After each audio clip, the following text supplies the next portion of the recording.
Hello friends, welcome to our YouTube channel. In this video I'm gonna tell you about how to reset your camera settings if your camera settings are missing, how to fix this black and white screen problem, and some settings are uh, missing, and how you can reset it.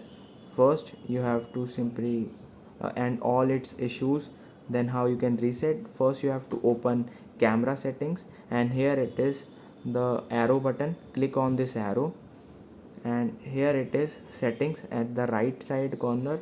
Click on it, swipe down, click on restore default settings. Click on it, and your setting has been restored successfully to the default one, and you can see the black screen is not showing. I hope you like this video. If you like this video, then subscribe to our YouTube channel, like to our channel and subscribe to our channel. Thanks for watching.